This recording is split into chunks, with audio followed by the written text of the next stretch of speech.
नमस्कार, मैं हूं संजय शर्मा। आप देख रहे हैं 4 PM न्यूज नेटवर्क। दोस्तों, जीवन में पैसा कितना जरूरी है, ये सवाल अगर किसी बाबा से पूछो तो वो कहते हैं कि बिल्कुल जरूरी नहीं है। पैसा तो हाथ का मैल है, सब कुछ प्रभु का है, जो कुछ है वो प्रभु की भक्ति में है। लेकिन आजकल के बाबा खुद दिन रात इंस्टाग्राम और यूट्यूब से पैसा कमाते हैं और महंगे शौक भी रखते हैं। एक बाबा है जो लाखों की मोटरसाइकिल चलाता है। एक लेडी बाबा है जो मान रही है कि ब्रांडेड और लेटेस्ट फोन उनकी कमजोरी है। हाँ, एक ही ब्रांड का यूज़ करती हूँ। वैसे मैंने और भी किए हैं पर ज़्यादा कंफर्टेबल मैं एप्पल के साथ ही रही हूँ। पर मुझे हर नए जो नया निकलेगा मुझे चाहिए। ये सवाल किसी जवान आदमी से पूछो तो वो कहेगा कि जो कुछ है पैसा ही है। आप खुद देख लीजिए, आजकल के यूथ का हीरो अब्दुल कलाम नहीं मुकेश अंबानी है, क्योंकि वो सबसे अमीर है। लेकिन आज का युवा सबसे ज़्यादा डिप्रेस भी है। थेरेपी लेना आम बात हो गई है, तो फिर पैसा कितना जरूरी है? ये सवाल किसी बुजुर्ग आदमी से पूछिए, वो कहेगा इससे दवाई खरीद सकता हूँ मगर सेहत नहीं। लेकिन यही सवाल किसी गरीब से पूछिए जिसके घर में बच्चे भूख के मारे रोते हैं, तो वो कहेगा पैसा ही सब कुछ है। और अगर उसको आपने सादा जीवन उच्च विचार का ज्ञान दे दिया तो हो सकता है गुस्से में वो आपका सर भी फोड़ दे। मतलब हर आदमी के लिए उसकी उम्र और ज़रूरत के हिसाब से पैसे के अलग अलग मायने हैं। तो चलिए आगे बढ़ने से पहले एक बीच का रास्ता निकाल लेते हैं। इतना मान लेते हैं कि अपना एक घर होना चाहिए, एक गाड़ी होना चाहिए, घर के बच्चे अच्छे स्कूल कॉलेज में पढ़ सकें, सर पर कोई लोन ना हो, अचानक कोई हॉस्पिटल में भर्ती हो जाए तो इलाज के लिए पैसा मिल जाए, हाथ ना फैलाना पड़े, साल में एक बार देश या विदेश घूम सके और अकाउंट में कुछ लाख रुपए की सेविंग हो। इतना पैसा जरूरी है। मध्यम वर्ग का आदमी इतना ही सोचता है। अब जिस आदमी के पास इन बेसिक ज़रूरतों को पूरा करने के बाद 100 गुना और ज़्यादा 1000 गुना तक ज़्यादा दौलत है, यानी कुछ लाख नहीं कई 100 करोड़ रुपए उसके पास हैं, लेकिन फिर भी उसका कमाने का जुनून रुक नहीं रहा। और इस कमाने के लिए वो गैर कानूनी तो नहीं, लेकिन गैर जिम्मेदार तरीके का काम करता है। समाज के लिए अपने कर्तव्यों और नैतिक मूल्यों को भूल जाता है। ऐसे इंसान को आप क्या कहेंगे? आज की रिपोर्ट में देखते हैं कि ऐसे इंसान को हम अच्छा या बुरा कहें ना कहें, मगर क्या उसको रोल मॉडल कह सकते हैं? आज मैं बात करने जा रहा हूं नशे और जुए की, जिन्हें हमारे घर तक पहुंचाने का काम करते हैं टीवी और इंटरनेट पर दिखाए जाने वाले विज्ञापन। और इन विज्ञापनों में इन सब चीज़ों को बढ़िया बताने वाले सेलिब्रिटीज़, जो खुद करोड़ों रुपए घर पर ले जाने के लिए समाज में नशा और जुआ परोसते हैं। आप कह सकते हैं इतना भी कुछ नहीं है, मैं कुछ ज़्यादा ही भारी भरकम शब्दों का इस्तेमाल कर रहा हूँ। तो चलिए सबसे पहले पान मसाला और गुटखा से शुरू करते हैं आज की स्टोरी।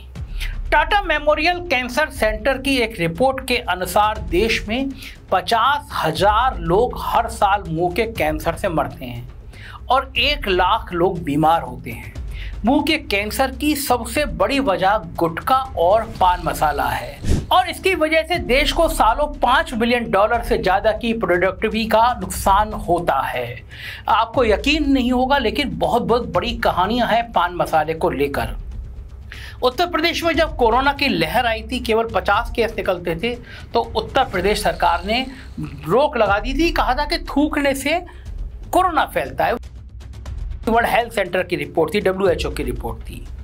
लेकिन जब हजारों केस निकलने लगे, WHO की रिपोर्ट के बाद तहलका मचने लगा, तो अचानक एक दिन पान मसाला को अनुमति दे दी गई कि आप पान मसाला बना सकते हैं, बेच सकते हैं। मैं हैरान कि हजारों केस निकल रहे हैं, लोग मर रहे हैं। मैंने सरकार को नोटिस दिया, उनके संज्ञान में लाए, लेकिन कोई बात नहीं हुई। तब मैंने हाईकोर्ट में एक जनहित याचिका दायर करी और मैंने कहा कि WHO की रिपोर्ट है, थूकने से कैंसर फैलता है। जब 50 केस थे तो सरकार ने रोक लगा दी और जब 50,000 केस रोज निकल रहे हैं तो अनुमति दे दी। क्या पान मसाला खाना इतना ज़रूरी है कि हम कोरोना को समाज में फैलने दें? लोग तड़प तड़प कर मर रहे थे, जगह नहीं थी लाशें दफनाने की। मैंने इतना ख़राब दौर नहीं देखा। विदेशों में पढ़ने वाले लोग, नौकरी करने वाले लोग, व्यापार करने वाले लोग यहाँ पे व्याकुल रहते थे, आदमी से बात कर रहे थे कि हम आपको 5-10 लाख रुपये भेज दे रहे हैं, रहे हैं हमारे माता या पिता कोरोना से मर गए, उनका दाह संस्कार करा दीजिए। फ्लाइट्स बनती, ये हाल था। पान मसाला खाने के नुकसान थे ये, लेकिन पान मसाला कोरोना खत्म हो गया। मेरी जनहित याचिका पर तारीख पर तारीख लगती रही, कोई फैसला नहीं हुआ और पान मसाला खाकर अभी भी हजारों लोग मर रहे हैं इस देश में। लेकिन अजय देवगन और विमल का साथ पुराना है। इनकी जुआ केसरी का विज्ञापन बहुत वक्त से चल रहा है और ये ऐसे विज्ञापन बनाने को, विज्ञापन करने को सही भी ठहरा देते हैं। आज तक के एक इंटरव्यू में दी गई इनकी एक स्टेटमेंट सुनिए। जब आप कोई ऐड करते हैं तो आप ये देखते हैं कि इसका नुकसान कितना होगा।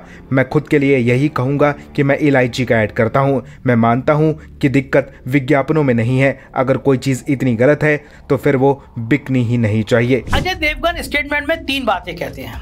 नंबर 1, ये उनका व्यक्तिगत फैसला है। ये बिल्कुल गलत तर्क है, क्योंकि किसी विज्ञापन करने का मतलब ही ये होता है कि आप सारी दुनिया को कहते हैं कि ये एक अच्छी चीज़ है, मैं भी इस्तेमाल करता हूँ, आप भी करिए। व्यक्तिगत होता तो अकेले में अपनी जवान को केसरी करते, जैसे अकेले में ये एक सिगरेट बुझते ही दूसरी जला लेते हैं। फिर उन्होंने कहा कि मैं तो इलायची का विज्ञापन करता हूँ। ये तो सच है कि टीवी के पर्दे पर इलायची लिखा आता है, मगर जरा कोई अजय देवगन से पूछे कि भला कौन सी इलायची खाने से जवान केसरी होती है? वो सिर्फ तंबाकू भरा पान मसाला खाने से ही होती है, जो विमल का असली व्यापार है। कानून की भाषा में इसे सरोगेट एडवर्टाइजिंग कहा जाता है। सीधे तौर पर पान मसाले का विज्ञापन नहीं किया जा सकता, इसलिए ब्रांड, कलर, पैकेजिंग सब कुछ वैसा ही रखकर यह दिखाने की कोशिश की जाती है कि कुछ और बेचा जा रहा है। अगर सच में इलायची बेची जाती तो वो पान की दुकानों पर उतने ही आराम से मिलती जितना विमल पान मसाला। तीसरी बात जो अजय देवगन ने कही कि जब कोई चीज़ इतनी हानिकारक है तो बिकती ही क्यों है? ठीक बात है, नहीं बिकनी चाहिए, लेकिन अगर बिक रही है तो आप सिर्फ पैसे के लिए उसकी बिक्री क्यों बढ़ा रहे हैं? इनके पास पैसे की कोई कमी तो है नहीं, खुद का प्लेन है इनके पास, महंगी महंगी गाड़ियां हैं इनके पास। अगर अजय देवगन ये मुहिम चलाते कि पान मसाला नहीं बिकना चाहिए तो वो समाज के लिए अच्छा काम होता, उसके लिए उन्हें पद्मश्री मिलता। रुकिए, इन्हें तो पद्मश्री मिला हुआ ही है, और वो सिर्फ इन्हें ही नहीं, शाहरुख खान और अक्षय कुमार भी पद्मश्री से नवाजे जा चुके हैं। कितना दुर्भाग्यपूर्ण है कि देश के 3 पद्मश्री मिलकर पान मसाला बेच रहे हैं, जिससे लाखों लोग मर रहे हैं, उनके पास दवा के पैसे नहीं हैं, तड़प तड़प के मर रहे हैं, मुंह का कैंसर हो जा रहा है। इन तीनों को फिल्मों में योगदान के लिए पद्मश्री मिला।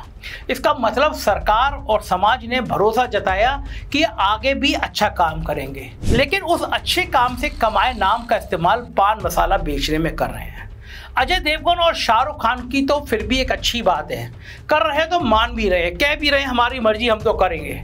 लेकिन अक्षय कुमार वो तो यहाँ भी फिल्मी निकले, ये अपनी फिटनेस के लिए जाने जाते हैं, लेकिन विमल का ऐड करने लगे। फजीयत हुई तो इनको अपनी गुडविल बचाना ज़्यादा जरूरी लगा तो माफ़ी मांग ली। सुनिए, इन्होंने कहा कि तंबाकू का विज्ञापन ना कभी किया है ना करूँगा, लेकिन आज के इंटरनेट के दौर में आप झूठ बोलेंगे तो पकड़े जाएंगे। 20 साल पुराना उनका रेड एंड वाइट सिगरेट का विज्ञापन सामने आ गया, जब ये कहते थे कि हम रेड एंड वाइट पीने वालों की तो बात ही कुछ और है।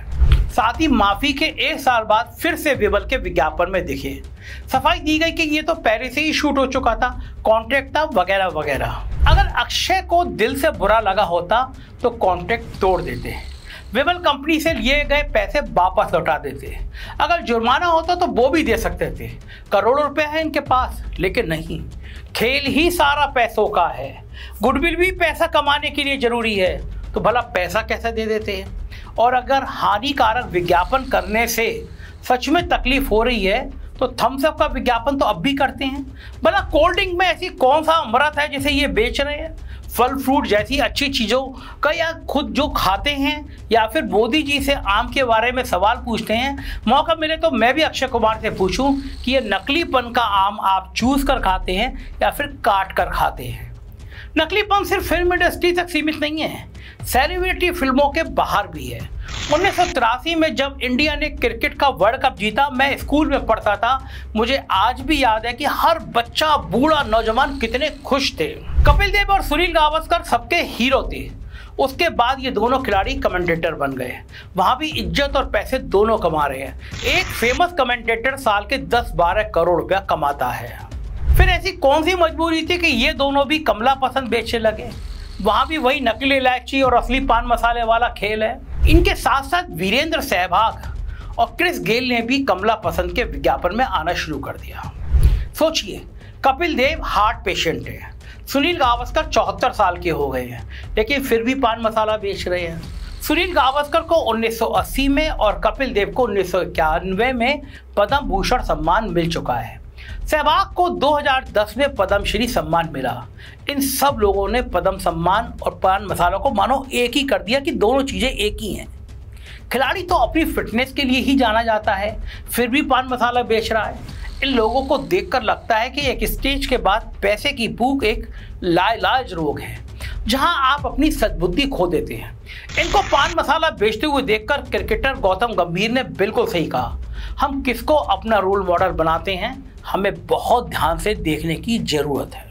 ऐसा नहीं है कि सब खिलाड़ी ऐसे हों। सचिन तेंदुलकर ने एक इंटरव्यू में बताया था कि पान मसाला बनाने की कंपनी ने उनको ब्लैंक चेक ऑफर किया था कि जो चाहो वो रकम भर लो, मगर उन्होंने अपने पिता से वादा किया था कि मैं ऐसा विज्ञापन कभी नहीं करूंगा। सचिन के उत्तराधिकारी कहे जाने वाले विराट कोहली तो और आगे हैं।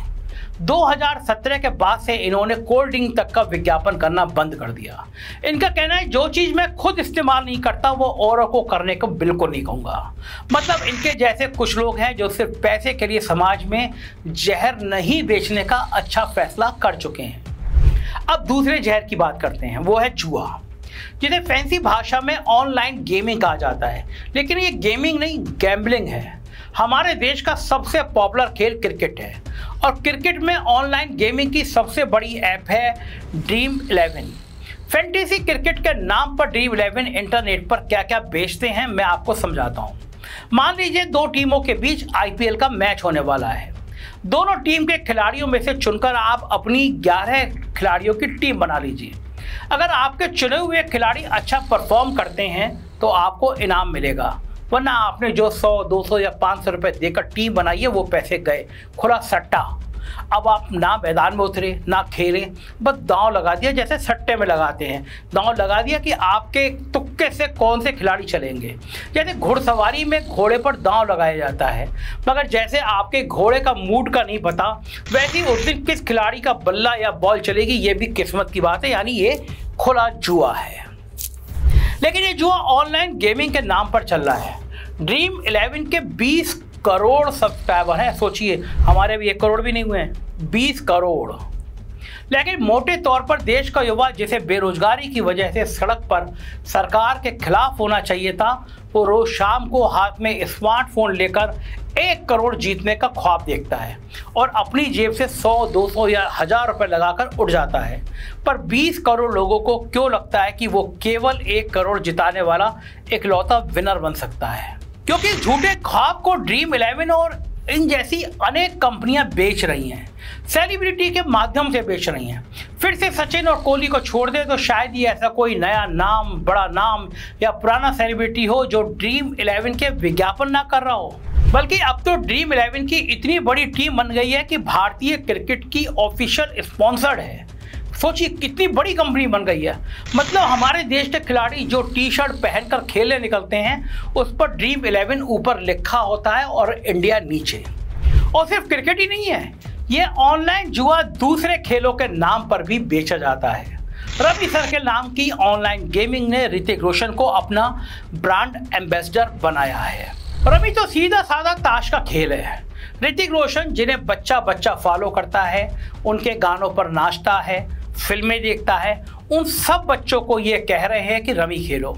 मैं इस जुए का विज्ञापन अपने चैनल पर चलाना तो नहीं चाहता, लेकिन कुछ दिखाने के लिए चला रहा हूँ। देखिए, बस एक गेम जीतकर आपको मिल सकती है एसयूवी, कार, बाइक या इनमें से कोई भी प्राइज। तो अभी जाइए खेलिए रमी सर्कल पर। इस खेल में आदत लगना या आर्थिक जोखिम संभव है, जिम्मेदारी से खेले। ऋतिक रोशन जैसा सेलिब्रिटी जब ये कहेगा कि आपको रोज एसयूवी कार मिल सकती है तो लोग खासकर बच्चे खेलना चाहते हैं। आखिर में 2 सेकंड में बोला जाता है कि इस खेल में आदत लगना या आर्थिक जोखिम संभव है, लेकिन ये बात ऋतिक रोशन नहीं बोल रहे हैं। वो तो कह रहे हैं कि गाड़ी जीत सकते हो, ये बोलने के लिए इनको शायद 10 करोड़ रुपए दिए गए हो या 20 करोड़ रुपए दिए गए हो, मगर क्या उन्हें इस पैसे की जरूरत है? जी नहीं, ये पहले ही 3100 करोड़ के मालिक हैं। मगर जैसा मैंने पहले भी कहा कि पैसे की भूख एक लाइलाज बीमारी है। सिर्फ रवि और ऋतिक रोशन ही नहीं है, जुब्बी लूडो ने घरों घर में खेले जाने वाले बच्चों के प्यारे से लूडो खेल को भी जुआ बना दिया है। इसका विज्ञापन बहुत सारे फिल्मी सितारे करते हैं। सुनील ग्रोवर, मोनी राय, विजय राय, अभय देओल और सैफ अली खान इनमें से कुछ प्रमुख सितारे हैं। हो सकता है कि बाकियों को पैसे की जरूरत हो, लेकिन सोचिए, पटौदी रियासत का नवाब और एक और पद्मश्री विजेता सबको लूडो में किस्मत आजमाकर पैसे कमाने को कह रहा है। इनके पास 1200 करोड़ रुपए की संपत्ति है, मगर और पैसा चाहिए। चाहे वो कमाने के लिए किसी को भी जुआ खिलाने को उकसाना पड़े, ये वो भी करेंगे। अब सवाल की शुरुआत पर आते हैं जहां से वीडियो शुरू किया था। ये सब सेलिब्रिटी जो नशा या जुआ बेच रहे हैं, क्या ये अच्छे लोग हैं या क्या ये बुरे लोग हैं? इनके इस काम को अच्छा तो नहीं कहा जा सकता, मगर इन्हें सबसे पहले बुरा कहना भी गलत होगा। ये चीज़ें बनाने वाला इनसे पहले बुरा है। सरकार भी इनसे पहले बुरी है जो इलायची के नाम पर पान मसाला बिकने देती है। कोर्ट का फैसला भी बुरा है, जैसे गेम ऑफ स्किल बोलकर ये सारे ऑनलाइन गेमिंग चलने दिए और देश के यूथ को जुए की लत लगवा दी है। मेरे दोस्त हैं, मेरे भाई हैं, बहुत जाने माने अधिवक्ता हैदर जी। मैंने उनसे कहा है कि ज़रा स्टडी करें, हम लोग को ना कोशिश करें कि कोर्ट में जाएं और इन सब चीज़ों को बंद कराएं, क्योंकि ये समाज के लिए, नौजवानों के लिए, देश के लिए घातक है। अब आप सोचिए, इसलिए क्या ये सेलिब्रिटी अच्छे हैं या बुरे हैं, इस बारे में कोई भी जजमेंट मैं नहीं दे रहा, आप भी मत दीजिए। लेकिन क्या ये सेलिब्रिटी जो पैसे के लिए ये सब कर रहे हैं और समाज को खराब करने में कहीं ना कहीं योगदान दे रहे हैं, क्या ये पद्मश्री या पद्म भूषण सम्मान के लायक हैं जो समाज में अच्छे कामों के लिए दिया जाता है? शायद नहीं। क्या ये सब रोल मॉडल बनाने के लायक हैं? आपके रोल मॉडल हो सकते हैं। क्या आप अपने बच्चों को कहेंगे कि इनके जैसा बनो, बड़े होकर चाहे जहर बेचना हो या जुआ, बस पैसे कमाना? आप ऐसा नहीं कहेंगे, कहना भी नहीं चाहिए। इसलिए अपने रोल मॉडल बड़े ध्यान से चुनिए और मेरे साथ सही सवाल पूछते रहिए, मुस्कुराते रहिए, हमारा साथ देते रहिए, चैनल को ज्वाइन और सब्सक्राइब करते रहिए। हम लोगों ने 4PM म्यूजिक बहुत मन से चैनल बनाया है। रस प्रिया फणीश्वर नाथ रेणु की कहानी पर बनी वो एक बहुत अच्छी शॉर्ट फिल्म है, म्यूजिकल फिल्म है। 4PM म्यूजिक पर जाइएगा, उसको सब्सक्राइब करिएगा। पटना में पंकज त्रिपाठी जी आए, प्रीमियर हुआ। आपका भी प्यार उस चैनल को चाहिए। बहुत बहुत शुक्रिया, थैंक यू।